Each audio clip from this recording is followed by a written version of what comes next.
legajo de 60 páginas que tenemos que examinar en detalle, pero pareciera que no han leído los descargos.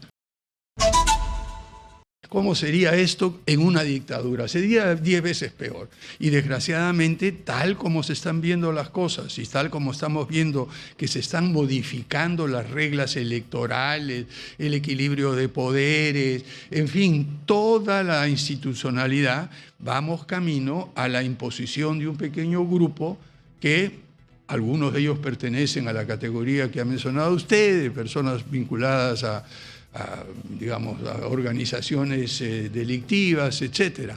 Pero eso no es el destino. Yo creo que con un poquito de sensatez, un poquito de modestia, un poco de tratar de salirse del ego, estos candidatos de los 30 partidos o los 26 que usted ha entrevistado. Masa, van a ser como 40. Deberían ponerse de acuerdo. Yo creo que por lo menos hay una media docena, o más o menos, o un poquito más, de partidos que sí piensan en el futuro del país, que sí piensan en una ideología, y que tienen que tomar conciencia que estamos en un momento interno de descomposición institucional y deterioro institucional muy grave, y que el contexto internacional está cambiando, y que para poder responder adecuadamente tenemos que organizarnos nosotros como del punto de vista de institucionalidad democrática para funcionar mejor. Y que eso requiere un acuerdo, por lo menos entre esa media docena de partidos y de candidatos, para ir con un programa conjunto, con una sola plancha, en fin, de tal manera de que por lo menos por los 2 primeros años reinstitucionalizar el país. Claro, porque son en realidad dos áreas, ¿no es cierto? Una que parta de definir reglas de juego que todos tenemos que aceptar. Es decir, Yusuke Murakami, que es un intelectual japonés al que conocí yo hace muchos años cuando vino por primera vez al Perú para analizar el fenómeno Fujimori, y hicimos una amistad.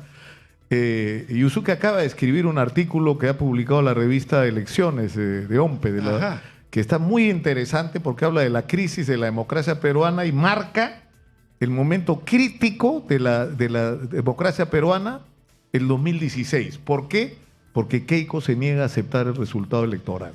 Y lo que él dice es que a partir de eso, para abajo, o sea, lo que hemos vivido en términos de descomposición es cuando no reconoces las reglas de juego, cuando no reconoces a las autoridades electorales, cuando quieres que las reglas de juego se hagan para que tú ganes, y si tú no ganas no aceptas el resultado, se acabó el consenso mínimo que supone una democracia. Bueno, ¿no? Eso es lo que ha pasado en Nicaragua, eso es lo que ha pasado en Venezuela, eso es lo que pasó en el 2020 en Estados Unidos. No, realmente, si uno no acepta, y además lo más gracioso que en el 2016 apenas salieron las primeras encuestas, la candidata que perdió dijo qué bien, las elecciones son muy buenas, inmediatamente que se revertió esto a las 3 o 4 horas cambió de posición. Entonces lo que tenemos que hacer es tener un mínimo de respeto por las reglas del juego, y la primera regla del juego es aceptar la estructura, que tiene que ser equitativa y no cargada a favor de uno y otro, no eliminar candidatos. Bueno, ¿qué es lo que está pasando, no es cierto? Es decir, yo me resisto sinceramente a discutir esto de que quieren inhabilitar por 10 años a Francisco Sagasti. ¿Por qué? Porque le tienen miedo que de repente si va a las elecciones, o sea, me da vergüenza entrar en esa discusión, sinceramente. Sinceramente. Sí, bueno, no se trata de que da vergüenza o no vergüenza. El hecho es que hay que tomarla en serio, y nosotros las hemos tomado en serio. Esta denuncia viene desde febrero, mucho antes de febrero de 2023. Contestamos, luego hubo un periodo muy largo. Luego, en febrero de 2024 nos volvieron a citar, respondimos con todos los argumentos, y ahora vemos que se ha vuelto a replantear, y no sé, me pareciera, yo no soy estoy viendo los abogados, es un legajo de 60 páginas que tenemos que examinar en detalle, pero pareciera que no han leído los descargos. Porque repiten. Es que no les importan los descargos. Lo que quieren, tienen una fijación. Vamos a ir a unas elecciones donde ellos quieren controlar a las autoridades electorales, quieren controlar el sistema de justicia, el Tribunal Constitucional, quieren controlarlo todo y además eliminar a todos los candidatos que no les gustan. O sea, eso democracia no es. Bueno, eso es Nicaragua, eso es Venezuela, No. básicamente. Ahora, ¿no? el otro tema es que necesitamos tener un horizonte como país. O sea, no nos puede pasar que se inaugura el puerto de Chancay y no hemos hecho nada. No puede ser. Ahorita acabo de estar hablando con Juan Manuel Benítez de la ley agraria. Es decir, nos fue muy bien con la agricultura de exportación. Entonces, démosle más por ahí. Y no, ni siquiera está en la agenda nacional. Revisan los medios, nadie habla de eso.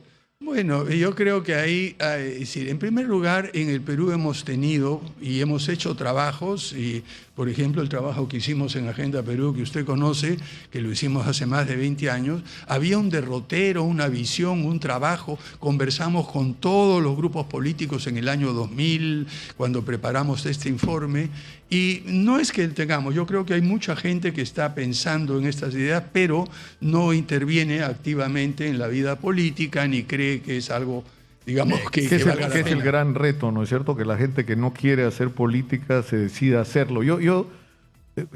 Está al comienzo del libro incluso, ¿no? Dice, citando a Donald Rumsfeld, el ex secretario de Defensa de Estados Unidos, que decía, hay cosas que sabemos, hay cosas que sabemos que no sabemos, pero también hay cosas que no sabemos que no sabemos. Parece un trabalenguas, pero en realidad es sabio, ¿no es cierto? Y hay otra frase que dice, vivimos en una penumbra de tiempos turbulentos que presagian el ocaso de una época. No sabemos aún qué tan larga y oscura será la noche, ni cuán luminoso el nuevo día. Cuando yo empecé a leer este libro, dije, uy, esto me huele a Sábato, porque el Sábato estaba muy deprimido al final de su vida. No. Ernesto Sábato me refiero. Sí. Muy deprimido sobre el futuro de la humanidad, porque él, aparte de novelista, era científico, ¿no? Claro. Y no, este libro tiene una dosis sorprendente de esperanza. No solo esperanza. Y yo creo, sinceramente, más allá de que uno pueda estar de acuerdo o no con Francisco Sagasti, que es un libro que hay que leer, porque tenemos que levantar el nivel de la discusión en el Perú, tenemos que salirnos del fango